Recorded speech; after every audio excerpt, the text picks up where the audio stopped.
Next, we got the Green Bay Packers. Green Bay had a great year this past year. Definitely showcased a lot of where they are in terms of the talent wise, and the organization. I mean, the fact that they were able to make Jordan Love into another elite QB that can be a superstar in the league. I mean, having Brett Favre to Aaron Rodgers to Love is fantastic. I definitely believe that they're going to be really, really good for a long time, and I think they built the roster nicely, and I think they are going to be a threat in the playoff contention.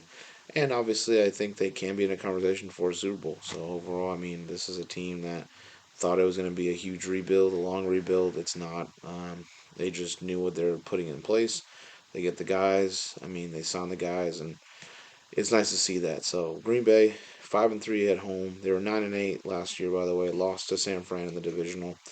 4-5 away. 4-2 in the division. Scored 383 points. Gave up 350. They were 12th in passing yards with 233.4.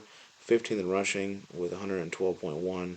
12th in points for with 22.5, and 10th in points against at 20.6. So overall, not bad. Pretty good year. I'm excited to see what they do as a team and how they go about it. A depth chart right now. I think they got a lot going for them. They started offense, three wide receiver, one tight end set. Left tackle Rasheed Walker. He's got young upside potential to him. I think he can definitely get better with time. I think having him on the offensive line will be pretty beneficial for him. At the left guard, you got Elgin Jenkins, who was an honorable mention. Definitely a guy that is a leader. He's still got some time. He's still young. So having him there, I think, will definitely benefit a line that is super young, and definitely trying to become super elite status. So Elgin Jenkins is going to be that guy that's the leader. And I mean, it's not a bad leader to have. At the center position, you're going to have Myers, who is another guy that has upside and young. I believe, with time, this unit's going to be better. And I mean, they already were pretty good last year.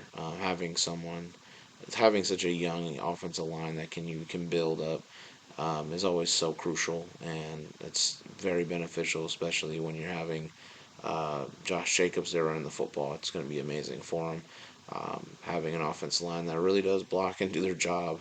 Um, at the right guard, they got a great draft pick in Morgan. I think they definitely got a guy that's going to be day one starter, super impactful to the team. Elgin Jenkins is definitely going to coach him and mentor him to be better. I think he's got a lot. He's got the size, he's got the athleticism. He's going to be really special. And then at right tackle, how about the Zach Tom, ranked number 5 in right tackles at such a young age? He's still going to get better. Still has time to grow. Still has things to improve on. But again, offensive line this young, it's rare, and also it's rejuvenating for a franchise that's just looking to become competitive.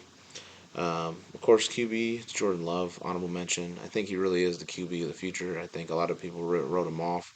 And I think people are kind of seeing that Green Bay just knows how to develop QBs, and they know how to mentor them by getting a super old time veteran to kind of learn from and plug him in. And he's great. He does his thing.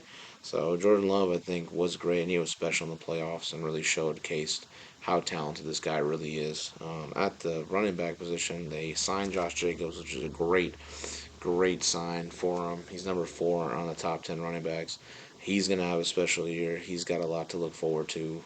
Definitely a guy that you need to pay attention to. Josh Jacobs is going to have a huge year with this young offensive line who can do their job. Yeah, he might come back to a good season and maybe be a rushing king at that point.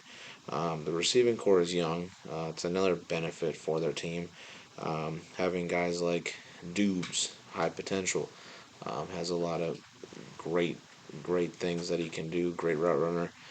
He's getting better as time progresses. Jaden Reed in the slot. He's got a young, high potential who is definitely learning to be better. And even Christian Watson, high potential, young guy. So it's all guys that are learning together to connect chemistry, and that's the dangerous thing is that you get a bunch of guys that are young in an offense, and you make them gel together. They can definitely win like a lot of games, and they can really win a Super Bowl, man. And then you got Musgrave, who is also young tight end with upside. He could be a top 10 member maybe in the future. This is a guy you have to pay attention to as well. So honestly, you got to look at this entire offense. Defense wise, they're a 4-3 base.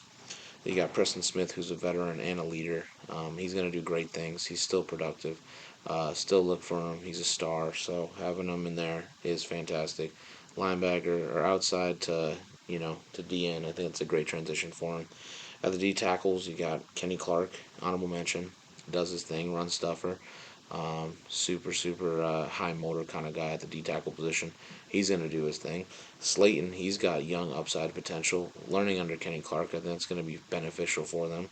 Rashawn Gary is having upside, and he's gonna. I feel like his breakout's gonna come soon.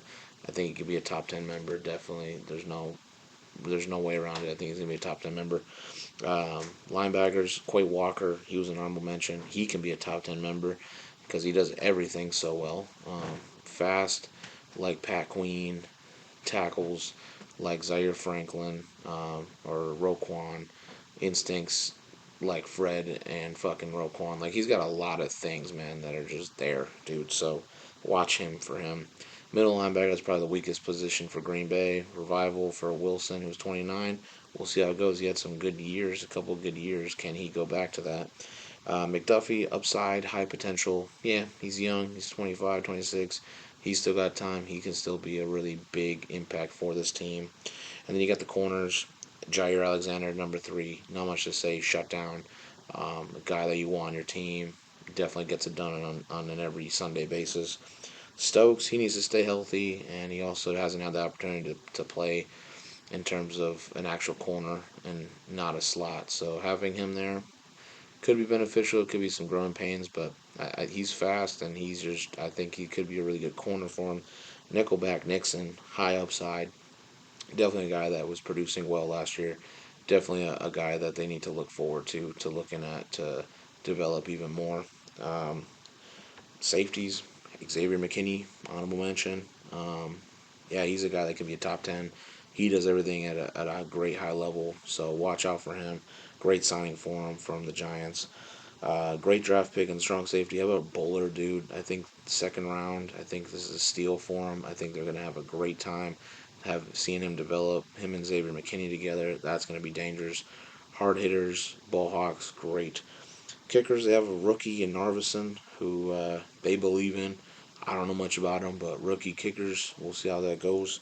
Young punter and Whelan. And how about Nixon, who can do it all? Returns and to play corner.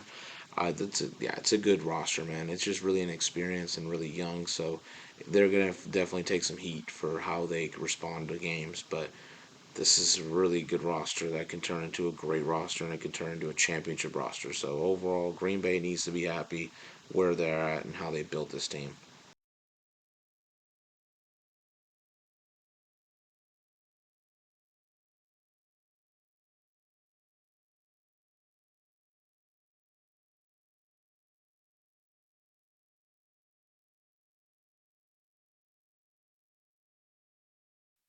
So we're looking at the Green Bay schedule. Yeah, Green Bay's got honestly a it's pretty hard. It's not easy. They got some really good opponents. Um, Player teams that definitely didn't make the playoffs, but still have the potential to. Teams that are some of the best in the league. Like they just have a hard schedule. Teams that improve. So let's just go through it right now. Week 1, Philly in Brazil. Um, yeah, they're gonna lose that game. I think the Eagles will actually win that game. They'll beat the Colts. They're just a superior team. Green Bay will beat the Titans in Tennessee. They will play Minnesota and Green Bay. They'll beat them. They'll go to LA. They'll beat them. They'll go to they'll play in Green Bay against Arizona. They'll beat them, and then they will lose to the Texans in Green Bay. Go to Jacksonville. They'll beat them. Play the Lions in Green Bay. They will beat them there, or they will lose there. I apologize. Then they'll have their bye. Week 11 comes. They go to Chicago. I think they will lose in Chicago. I think Chicago will finally be able to beat the Green Bay Packers and not get owned. But then they'll beat the Niners in Green Bay. I think they're salty about them because they should have won that game. play the Dolphins in Green Bay, they'll lose. They'll also lose at Detroit and at Seattle due to the noise and just how the team's built. I think the team's built to compete against Green Bay. They will definitely beat the Saints in Green Bay. They'll go to Minnesota and beat them, and then they will close it out. They'll beat Chicago and Green Bay because Green Bay does not want to lose to Chicago and Green Bay. So I don't think Chicago has the team enough, like in terms of they have the talent, but I don't think they have the team to beat them twice. Not yet, at least. Detroit, though, on the other hand, I mean, yeah, but overall, even there, they could definitely win one there. Either or, they're 10-7. They're definitely a playoff team, and they're definitely going to be dangerous in the playoffs. Watch out for this team. They're young, they're hungry, and they are honestly they're going to be scary.